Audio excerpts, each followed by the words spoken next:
welcome to Esperanto 101, Lesson 2. In today's lesson, we'll be discussing prefixes and suffixes, or more generally known as affixes.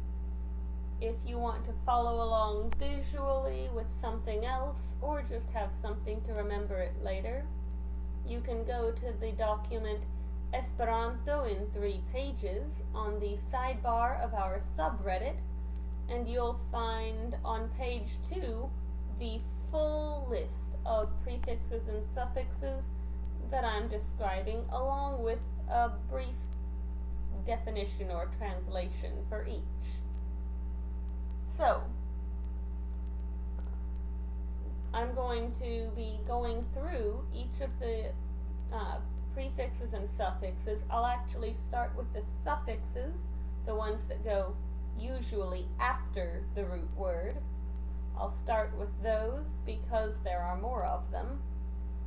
And as I go through each one, I'll give you a brief definition and then a couple examples to help understand it a little better. So, our first is ach. Ach, and as all of these, can be taken as a root word on its own. You might remember when, in last week's video, I said that Esperanto is kind of like Legos.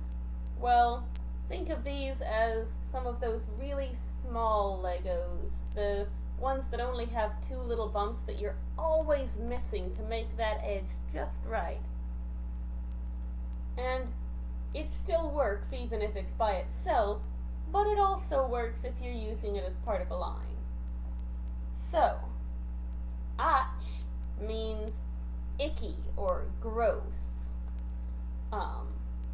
Sometimes I personally use ach as an exclamation, sort of like drat, when, it's not quite at the level of saying stronger words. So, ach can be used to make another word mean sort of low quality. I'll be using words I have next to me most of the time. So, amacho would be love that is low quality and not just below me sort of thing, but it really does have connotations of icky. Other examples I have written on the back here include scribacho. Scribi is to write, so scribaci is to scrawl, to write really messily. Vetero is weather. You do not have to remember all of these off the top of your head. Vetero is weather. Veteracho is really bad weather, when it's just gross out, Domo is house. Domacho would be like a hut or a hovel. That is ach. Then ad. Ad means frequently repeated or just continual. If me amas bien, then I love you. If me amadas bien, then I love you continually. It's not just a right now thing, it's constantly. If me lernas, then I am learning. I learn. But if me lernadas, then that's not just saying what I'm doing right now. That's almost describing a way of life. I am constantly learning. Me lernadas. Other examples that, I'm going to be honest, I found on Wikipedia would be parolado. Parolo is to speak. or parolo is a speech. Paroli is to speak. Parolado is a speech when I'm giving a speech, like right now. Yen mi ha parolado. Then we have aj.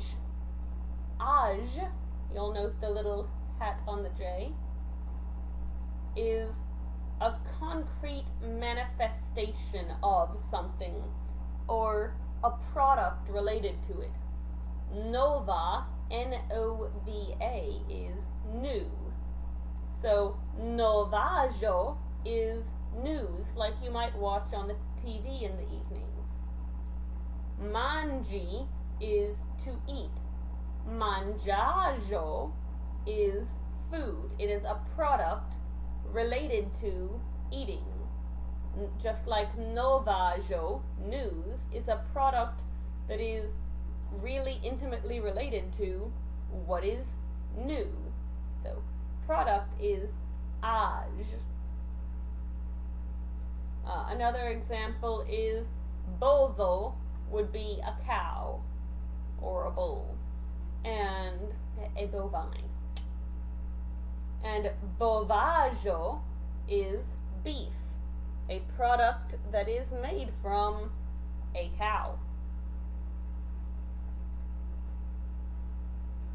An is a little bit trickier. It's a member or a follower or just someone participating. So,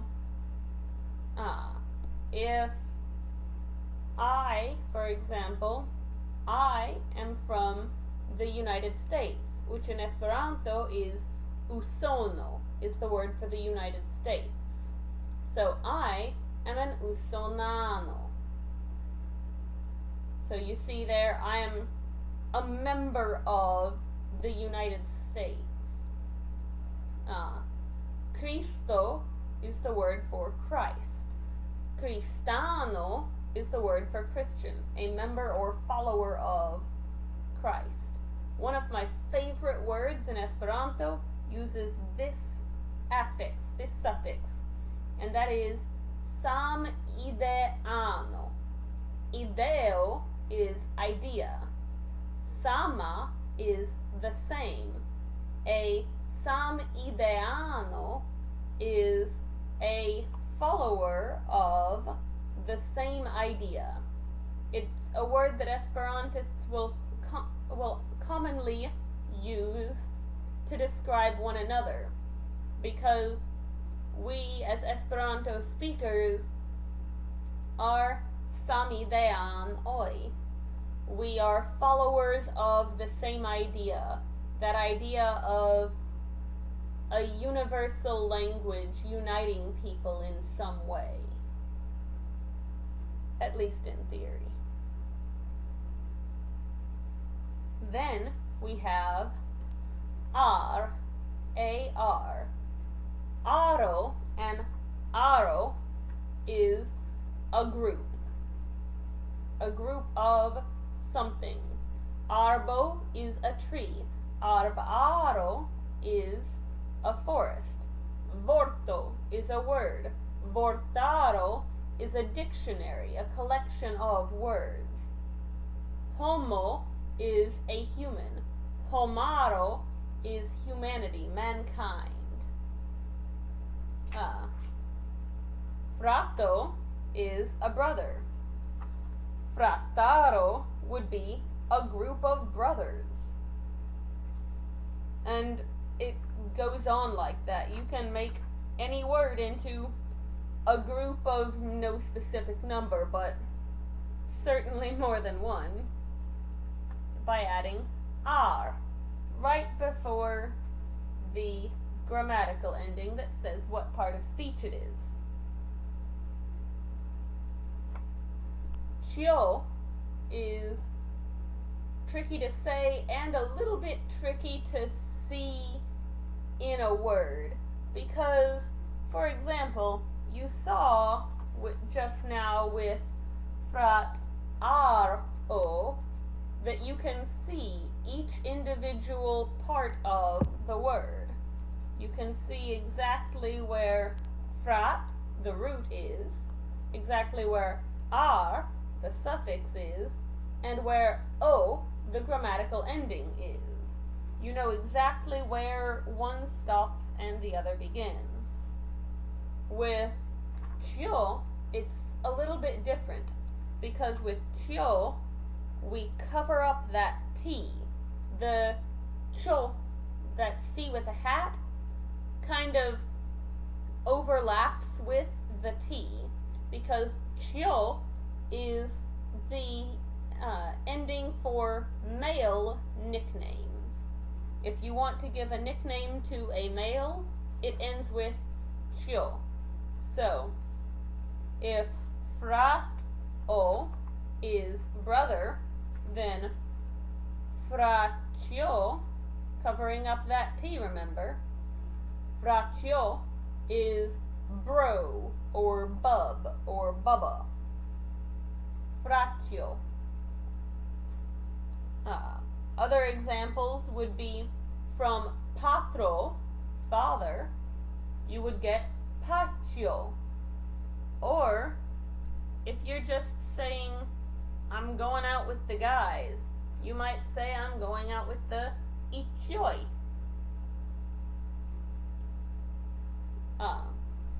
I personally, because I'm a little bit weird, call my male kitty a caccio, from cacto.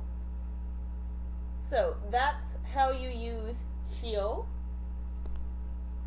I understand if you don't get that one right away. It's tricky. Most of these, like I said, you can just spot it right away. That one's a little bit trickier, but once you get the hang of it, it's really useful.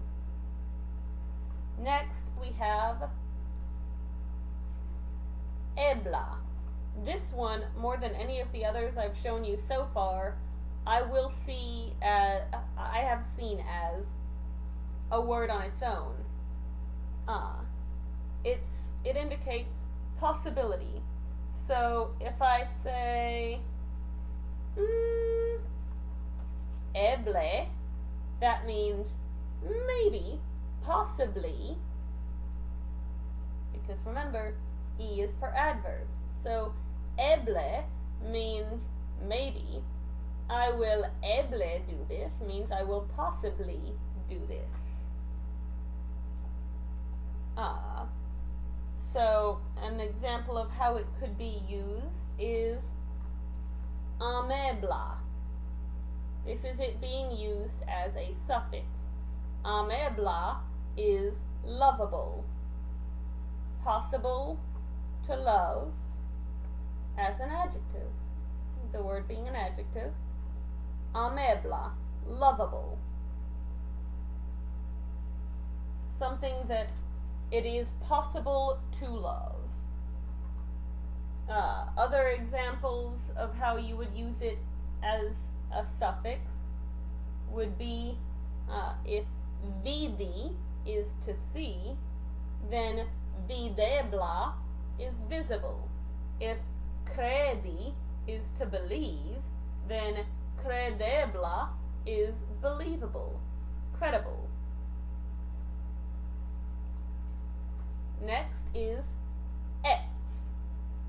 Ets is ness, essentially.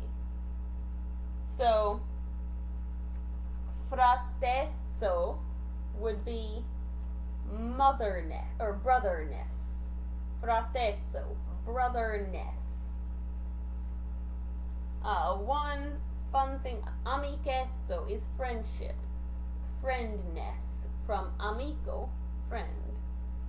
Bona is good. Bonezzo is goodness. One way that you might see this used relatively often that's kind of tricky is estontezzo. Estontezzo. It's going to be-ness, and it's the word most commonly used for future. Similarly, you might have estintezo, was beingness, past tense, the past, or estantezo, is beingness, the present. So that is a very long word, but it's a really great example of how in Esperanto, if you don't know a word, you just put together these little bitty Legos until you have something that works. Because even though that's a really long word, estontezo, that's 4 syllables, it's also a word that you can already make just off the top of your head based on what we've now learned. Egg is big. So this can be big in a physical sense or metaphorically big. If I'm talking about my fratego, then I'm talking about my large brother. Might not be terribly nice to talk about him like that, but that's what it would be saying. But if I'm talking about amigo, then I'm talking about a big love, a really, really love. If me amegas something, then I totally love this. It's really cool. Or I totally love this person. It intensifies it, would be the official word. Varma is warm. Varmega is really hot. Then A. E-J, if we're calling it these by their English names. And Ayo is a place that is associated with whatever the root is. So if lerni is to learn, lerneio is a school, a place where you learn. And similarly, you could add that to almost anything. If you have a specific place where you're more likely to love someone, that could be an ameyo. I'm not sure why you would, but it could be a thing. I don't know you. Other examples are vendi is to sell, vendeio is a store, yuji is to judge, yujeio would be a court, kuiri is to cook, kuireio is a kitchen. So it's like that. It's a place where you do whatever this is, a place associated with the root word. And amo is a tendency. If you are learning a language on Reddit just for giggles, I am guessing you have a lernemo, a tendency to learn, which would make you lernema. You could also be ludema, playful, from ludi, to play. I am parolema, from paroli, to speak. I am talkative. I have an amo, a tendency to speak. Then we have end. Anda is mandatory. So if this is lernenda, it must be learned. And affixes are one of those things that really are lernenda. You must learn these because once you've learned these, then you know so much more of the language than you think you do. Because once you've learned these, it all comes down to just sorting out which Legos are which. So, anda is mandatory. Something that is leg anda, from leggy, to read, is mandatory reading, must be read. Pagi, to pay. Paganda is something that must be paid. Then we have ero. Ero is usually going to be a noun. It will usually be a noun with something else. For example, cenno is a chain. Cenero is one link in that chain. It's the smallest, ero is the smallest part of something. Neggio is snow. So neggero is a snowflake. Pluvo is rain. So pluvero would be a raindrop. And so on like that. It's the smallest part of something that could still be identified as that something. It would not make sense to have a fratero, the smallest part of your brother that can still be identified as your brother, is not something we probably want to think about. Estro is the leader, the boss. This is where, once again, we can start mixing and matching, because the principal or dean or head of your school is the lerneestro, the boss at your place of learning. Lerneestro. These words start to get really big, but you can be so specific, and that's really handy sometimes. The usonestro, from, remember, usono, the United States, so usonestro would be the boss of the United States, the president. Urbeestro, from urbo, city, is the mayor, the boss of the city. Then we have et. Et is the opposite of egg. Ega is big, eta is small. So, fratetto would be my little brother, my small brother. And so on like that. There are all kinds of things you can make small that doesn't necessarily need to be explained. Io is an ending for country. Anglo is an Englishman. Angla is English, the English language. Anglio is the country of England. That is a newer affix, which the fact that we have newer affixes is proof that this is still a living language. Icho is something that is sort of contested. It's not an official thing. Some people have decided that we need a male ending to make it obvious when we're talking about a bovicho, a bull, and not just some kind of bovine. Because of the historical setting of Esperanto, there is actually not a male ending officially. So, fraticho is totally unnecessary. Frato is assumed to be male. If you want to make it female, then you would have to add in. Fratino is sister. I am someone's fratino.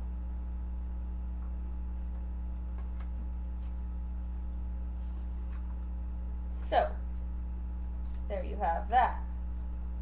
And similarly, ino can be applied to all kinds of things. A bovino is specifically a female cow. Patro is father, patrino is mother. And technically, by adding that in, you could make anything female in Esperanto. You could make female love, amino. Doesn't make much sense to me, But that's the beauty of Esperanto. You can make up words and they're totally legit. So, then we have id. Id is offspring of something. Cato is a cat. Catido is a kitten. Hundo is a dog. Hundido is a puppy. Reggio is a king. Regido is a prince. Arbo is a tree. Arbido is a sapling, a baby tree, the offspring of a tree. You can also use this as defining a people group who are offspring of so-and-so. For example, Israelites would be Israelidoi. Then, ig. Ego is to cause, or igi is to cause something. So, if you ask me to amigi someone, then you're asking me to cause them to love. I once joked with a friend that I don't instrui, I don't teach so much as I lernigi. I just make you learn.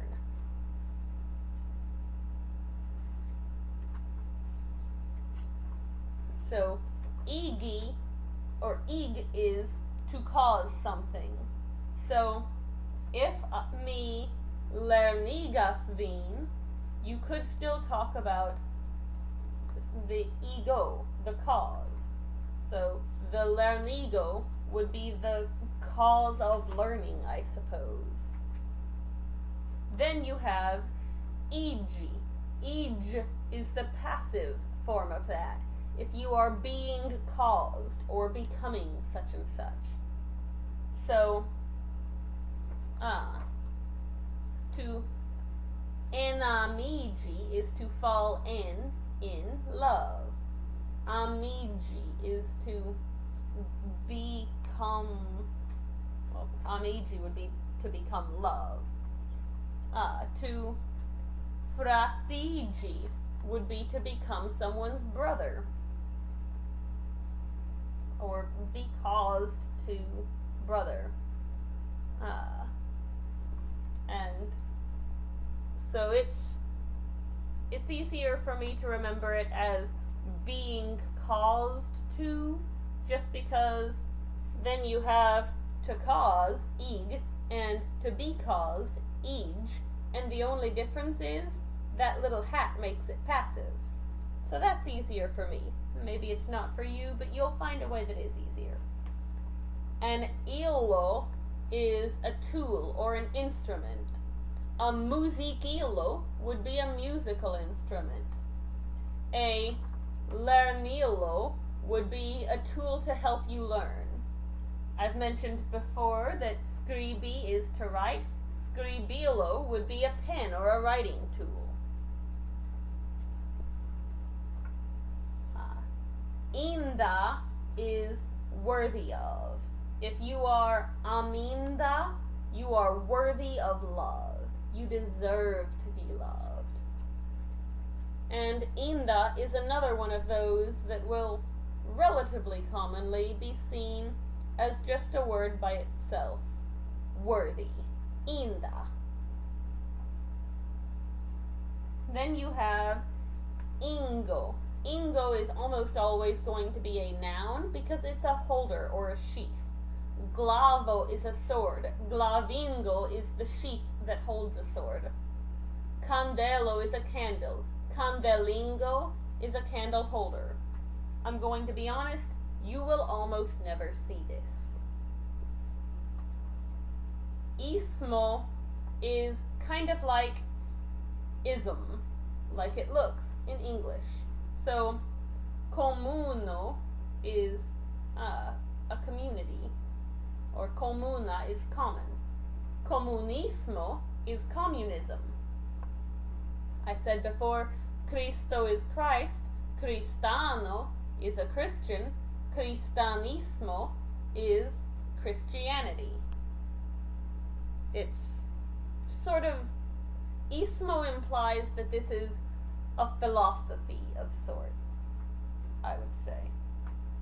Then you have isto, which, unlike English, it's not necessarily just like someone who happens to do this. It's someone who does this professionally, or in other cases, someone who does this like just a lot. So, but generally it's a professional thing. If I instrui, I teach, if me instruas, then I'm not necessarily an instruisto. Right now, I'm not doing this professionally, so I'm not an isto. Right now, I'm just an instruanto. I am a teaching person, but not a professional teacher, an instruisto. You are all now, however, esperantistoi. Okay, next we have nyo. Nyo is much like chyo, except female. If you want to give a girl a nickname, it ends in njo instead of cho, jo.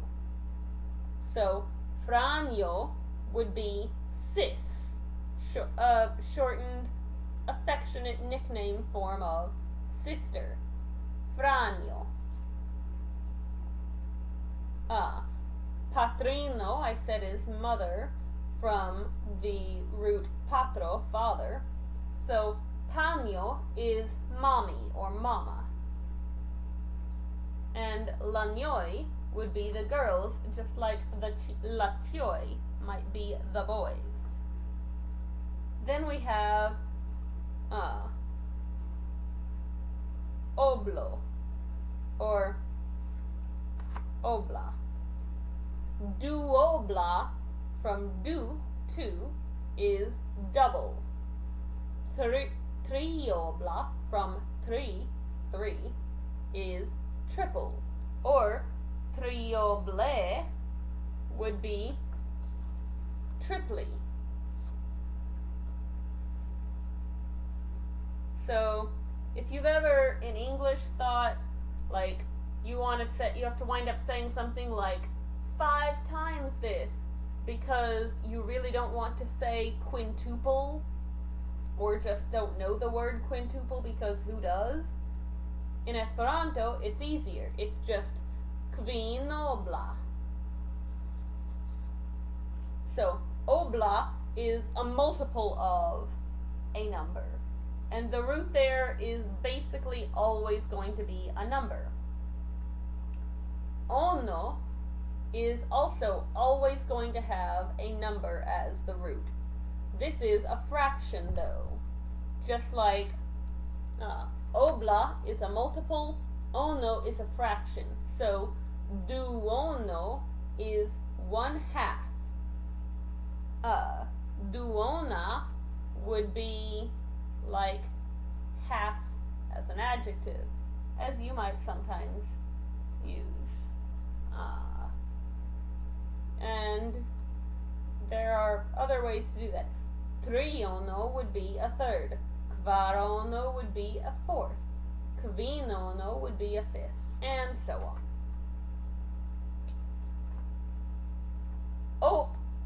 Oppo is a group of a specific number.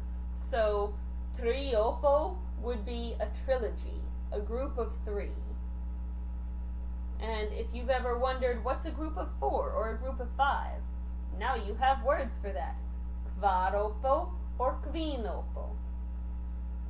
Duope, if you make it into an adverb, would be 2 together as a pair. They went duope.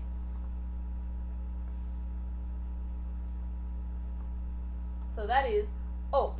It's a group of a very specific number, and again, it's going to have as the root word in front of it a number.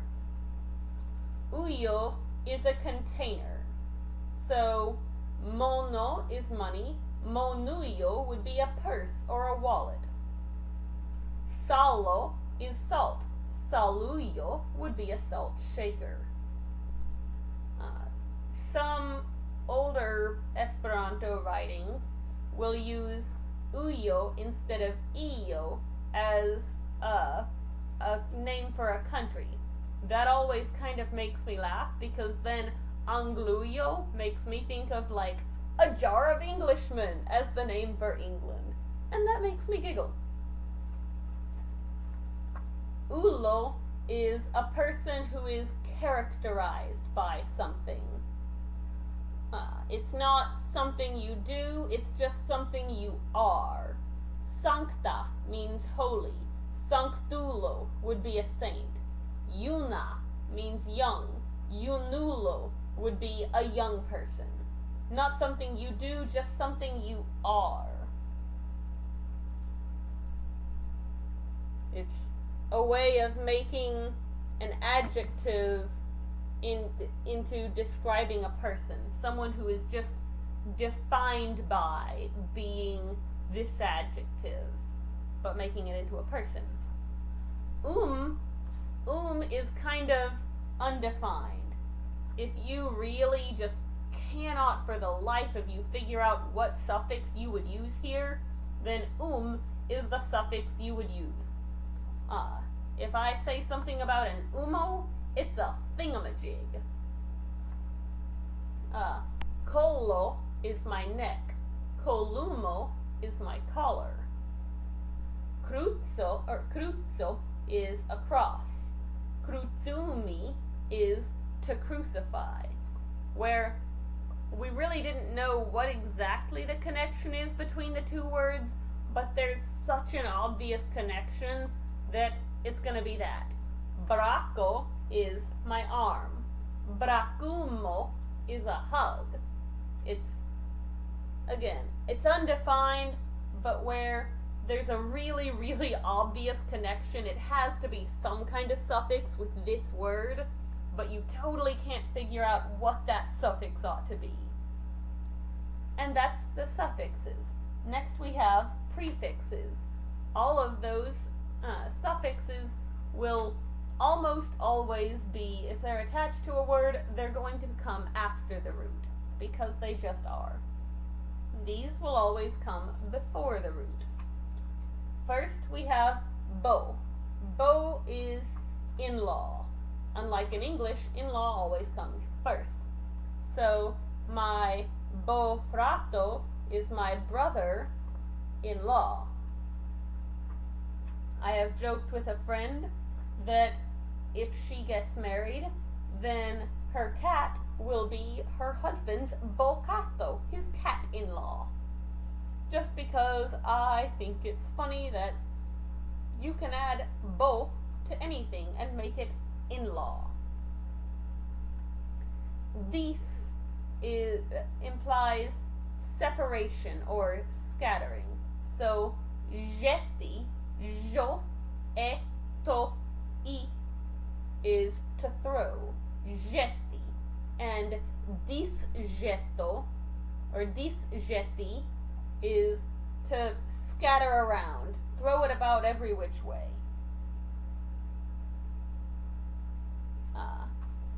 Ek is a beginning or sudden thing. So, if me ek amas someone, then I have fallen in love. If someone asks when you ek lernis, they're asking when did you start to learn whatever this is. X is spelled differently than it is in English, but has the exact same meaning. Edzo is husband, ex-edzo is ex-husband. Different spelling, same sound, same meaning. Then you have fi. Fi is nasty, but not in the icky sense, but in the sense of shameful, evil. So, Vorto is word. A fi vorto is a bad word, a swear word. Homo is human. Fi homo is a wicked person. Menso is mind. And someone who is fi mensa is foul-minded. They have a bad, evil mind. Ge is a word that makes it be both sexes together. So, ge fratoi are siblings, brothers and sisters, both sexes together. If patro is father, then ge patroi is parents. So that is ge.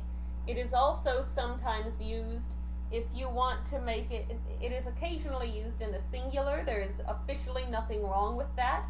I could describe mia ge frato if I wanted to talk about just one sibling of mine without specifying whether it's male or female.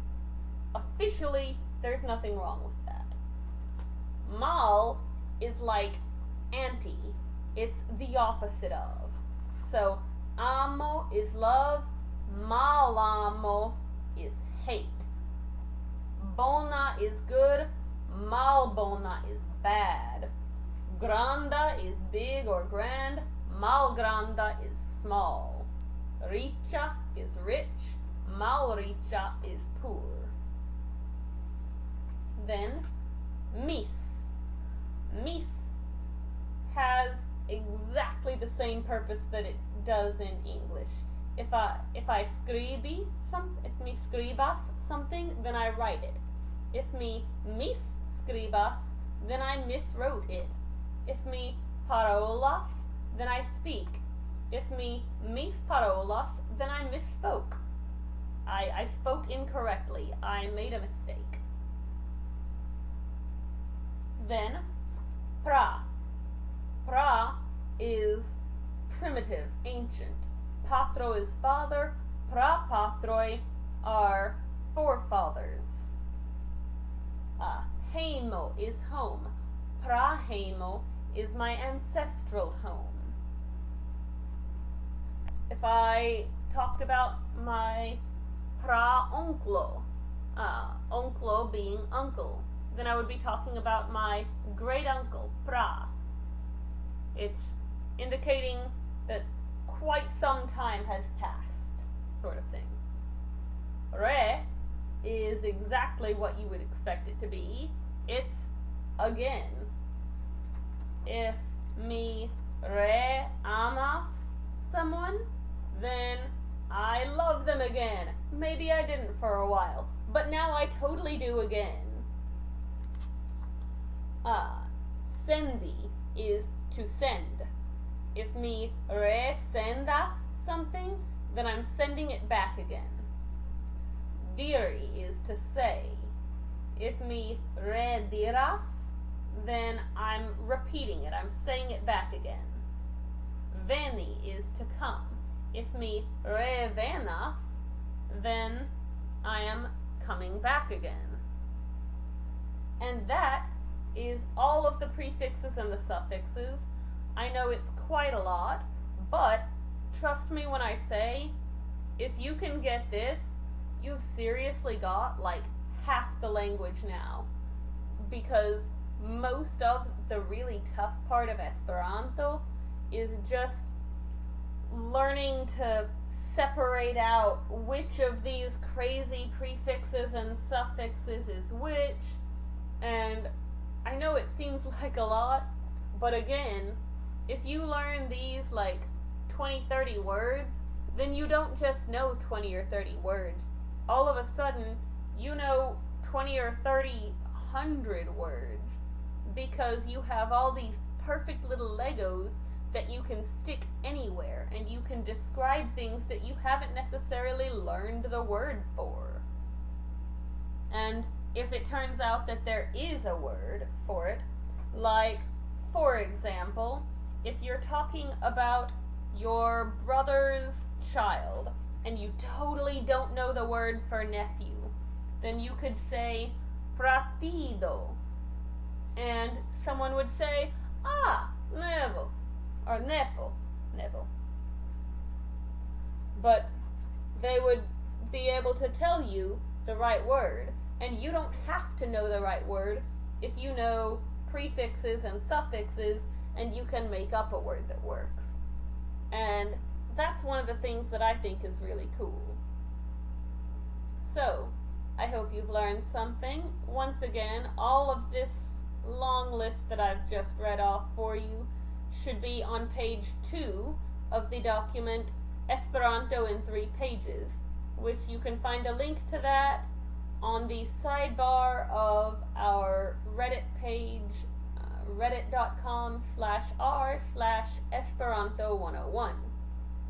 And with that, good luck until next week. You can feel free to private message me at any time if you have questions.